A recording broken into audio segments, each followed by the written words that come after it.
My day started off like any other day. I woke up early, got myself cleaned up, gave Amelia a goodbye kiss while she was still sleeping, and drove to my construction job. But there was something unexpected waiting for me. That normal day turned into something extraordinary. Later in the evening, while I was working at the construction site, I felt my phone buzzing in my pocket. I took it out and saw a message from my neighbor Mike. It said, "Dustin, your garage door is open." I found it strange because I distinctly remember closing it. I thanked Mike and asked him to close it if he didn't mind. He agreed and I went back to work. However, I couldn't get the open garage door out of my mind. I didn't know why, but something felt a little strange. Trusting my instincts, I decided to take an early lunch and drove back home. As I got closer to my house, my heart rate started to increase. I saw an unfamiliar car parked in my driveway, a car I had never seen before. At that moment, a sickening feeling washed over me. I parked my truck quietly on the street and approached my own house without making any noise. I opened the side door that led to the garage, and to my surprise, it wasn't locked. The door that led from the garage into the house wasn't locked either. As I walked through the house without wearing my shoes, I stumbled upon the most devastating scene. Finally, my wife, on all fours and a stranger ramming her from behind. My wife's moans filled the room. The man held her by her waist and kept ramming, occasionally landing a spank, making her white skin turn red. My wife screaming word of encouragement to hit harder. All this happening right in front of me. I was consumed by anger. Everything seemed blurry and I felt like I was about to throw up. Stepping back a bit, I took out my phone, made sure the flash was off, and snapped a few pictures of them kissing. I recorded a short video of them together in my house. It was in that moment that I realized going violent would just land me in trouble. Revenge will be served. The best way to get back at Emily would be to make her fully grasp what she was losing. It was time for a clever plan, one that would allow me to come out of the situation with my dignity intact. After witnessing what I did, I took a moment to catch my breath. I silently walked away from the house, my heart heavy like a lump of lead, but with a plan in mind. I decided to reach out to a friend who was a lawyer. I told my lawyer friend everything that had happened and sought his guidance. Since we lived in North Carolina, I needed some evidence to potentially reduce the amount of alimony I might have to pay. I had the proof and showed it to my lawyer friend. Even though he wasn't a divorce lawyer, he pointed me in the right direction and helped me understand the necessary steps to protect myself. He provided me with the contact information of a highly regarded divorce lawyer who could assist me. According to him, she was quite skilled. When I met with the divorce lawyer, I didn't waste any time laying out all the details. She explained that North Carolina was a no-fault state, but cheating could impact the alimony payments for the spouse receiving support. We worked on the necessary paperwork for the divorce and discussed our plan going forward. Emily had no clue about what was happening. A few days later, my lawyer and I arranged to meet Emily at a local cafe. She was surprised to see me there, and confusion filled her wide eyes as she asked, "Dustin, what's going on?" I slid the divorce papers across the table, and Emily's expression changed from confusion to shock. Stuttering, she said, "Dustin, I don't understand." Looking at her, my heart aching, I replied, "Emily, I think you do. I saw you with him." Her face turned pale, and I could see the realization sinking in. Tears streamed down her face as she apologized. Despite the pain, I knew my decision was the right one. Eventually, Emily refused to sign the divorce papers. By that time, I had already moved out of our house and found a small apartment for myself.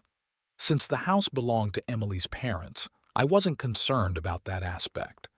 The day after she received the divorce papers, her parents offered financial support so she could hire her own lawyer. However, her parents were unaware of why I was divorcing their daughter, and I assumed Emily wouldn't tell them either. So, I decided to show Emily's parents the photos and video I took when I caught her with that guy in our home. I mailed a package to them, explaining why I was divorcing their daughter. Around 6 weeks later, during the divorce hearing, her parents didn't show up. My lawyer informed me that she was going to attempt to ask for alimony.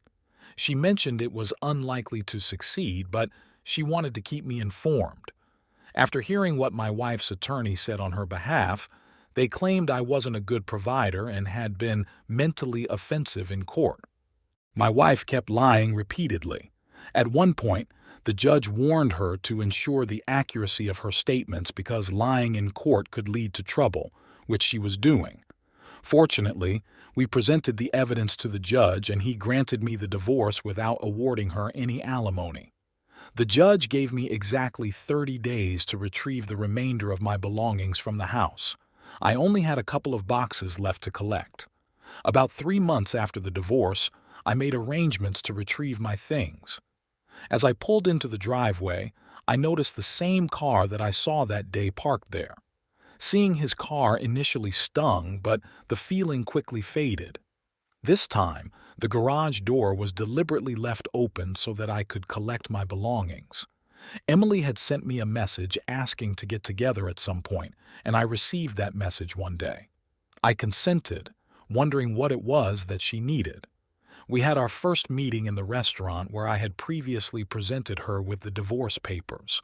She did not appear to be the self-assured and contented woman that she had been in the past, but rather a pale reflection of her previous self. She started talking, detailing how difficult life had been for her, expressing regret for the decision she had made, and admitting how much she had missed me.